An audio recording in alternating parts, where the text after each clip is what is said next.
नमस्कार, बहुत स्वागत है आप सभी का। जी मध्य प्रदेश छत्तीसगढ़ देख रहे हैं आप और आपके साथ मैं हूं कीर्ति दीक्षित। लोकसभा चुनाव की तैयारियों को लेकर बीजेपी के दिग्गजों ने कमान संभाल ली है। केंद्रीय गृह मंत्री अमित शाह 25 फरवरी को मध्य प्रदेश के दौरे पर आएंगे। अमित शाह अपने दौरे पर कार्यकर्ताओं में जोश तो भरेंगे ही, साथ ही चुनावी शंखनाद भी करेंगे। शाह ग्वालियर, खजुराहो और भोपाल जाएंगे, जहां पर क्लस्टर की चारों लोकसभा को लेकर के बैठक करेंगे। ग्वालियर, मुरैना, भिंड और गुना प्रबंध समिति की बैठक भी लेंगे और अमित शाह खजुराहो में आम सभा को भी संबोधित करेंगे। साथ ही भोपाल में प्रबुद्धजन सम्मेलन में भी शामिल होंगे और इसके अलावा सरकारी योजनाओं का लाभ पाने वाले 3 लाभार्थी परिवारों से भी मुलाकात करेंगे। भोपाल में हितग्राही संपर्क अभियान की शुरुआत भी अमित शाह करेंगे और 25 फरवरी से 4 मार्च तक चलेगा बीजेपी का अभियान। अभियान के तहत 3 परिवारों से मुलाकात करेंगे, जिसके बाद अभियान को पूरे प्रदेश में भी चलाया जाएगा। तो बीजेपी ने हर बूथ पर 370 वोट लाने का लक्ष्य निर्धारित किया है और ऐसे में गांव चलो अभियान के बाद हितग्राही संपर्क अभियान बीजेपी का दूसरा बड़ा अभियान माना जा रहा है। बीजेपी ने हर बूथ पर 51% वोट लाने का लक्ष्य रखा है। इससे पहले बीजेपी को पिछले चुनाव में 48.55% वोट मिले थे। ऐसे में बीजेपी इस वोट प्रतिशत को और बढ़ाना चाहती है ताकि लोकसभा चुनाव में विधानसभा चुनाव से भी बेहतर लक्ष्य हासिल किया जा सके।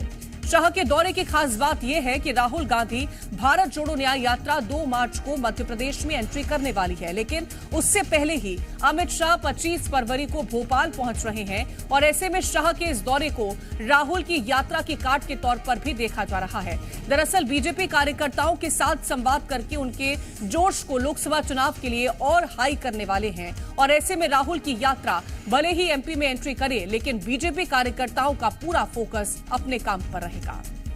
और ज्यादा जानकारी के साथ संवाददाता प्रमोद शर्मा भोपाल से जुड़ गए हैं। प्रमोद, दम भरने के लिए, कार्यकर्ताओं में जोश भरने के लिए केंद्रीय गृह मंत्री अमित शाह पहुंचेंगे 25 तारीख को और कहीं ना कहीं जो बीजेपी का पहले से फोकस रहा है कि कैसे 10% जो वोट शेयर है उसे बढ़ाया जाए, इसको लेकर के रणनीतियां भी तैयार हो रही हैं। क्या मायने निकल रहे हैं और कितना ज्यादा जोश यहां पर कार्यकर्ताओं में देखने को मिल रहा है? 25 फरवरी वो दिन होगा कीर्ति जब केंद्रीय गृह मंत्री अमित शाह मध्य प्रदेश में बीजेपी के लोकसभा चुनाव के अभियान की शुरुआत करेंगे, यानी आगाज करेंगे और वो खजुराहो में जनसभा को संबोधित करेंगे और ग्वालियर चंबल की जो लोकसभा सीट है उनकी क्लस्टर बैठक लेंगे और उसके बाद भोपाल में वो हितग्राहियों से संवाद करेंगे। आप अंदाजा लगा लीजिए कि ये बीजेपी का हितग्राहियों को कनेक्ट करने का अभियान है।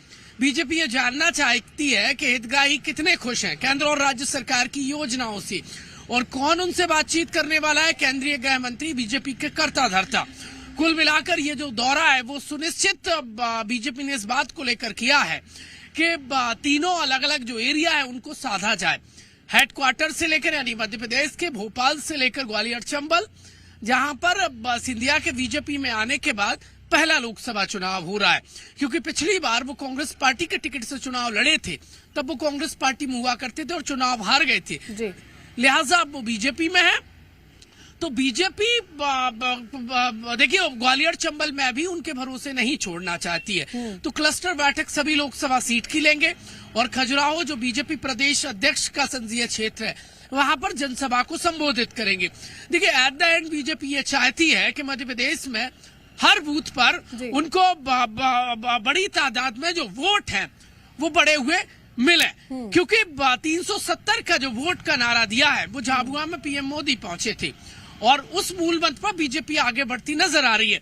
विधानसभा चुनाव में आप देखेंगे तो केंद्रीय गृह मंत्री अमित शाह ने लीड किया और बीजेपी ने 8% के आसपास वोट शेयर को बढ़ाया। अब लोकसभा चुनाव में भी बीजेपी चाहती है कि 10% वोट शेयर यानी वोट प्रतिशत हाइक हो। लिहाजा लीड कौन कर रहा है? जो विधानसभा चुनाव में कर रहे थे और बिल्कुल भी बीजेपी देखिए किसी भी सीट को छोटे आंकने के मूड में नजर नहीं आ रही है।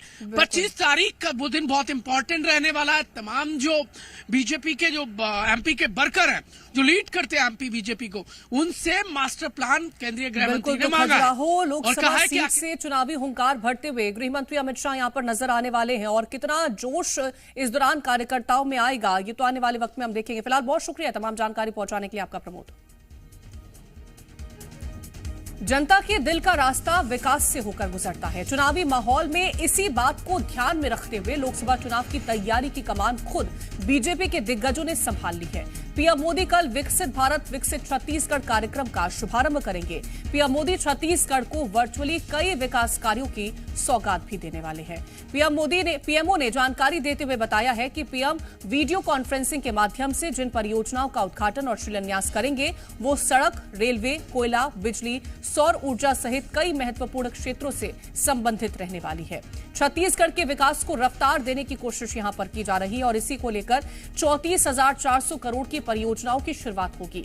लारा सुपर ताप बिजली परियोजना का यहां पर शुभारंभ भी किया जाएगा। पहले चरण को राष्ट्र को समर्पित प्रधानमंत्री नरेंद्र मोदी करने वाले हैं और दूसरे चरण की आधारशिला भी इस दौरान रखी जाएगी।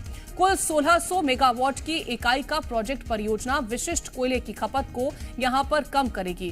कार्बन डाइऑक्साइड का कम उत्सर्जन सुनिश्चित करने की कोशिश भी इस दौरान की जाने वाली है। वहीं अत्यधिक सुविधाओं से लैस ये परियोजना विशिष्ट कोयले की खपत कम करेगी और कार्बन डाइऑक्साइड का कम उत्सर्जन सुनिश्चित करी जाएगी।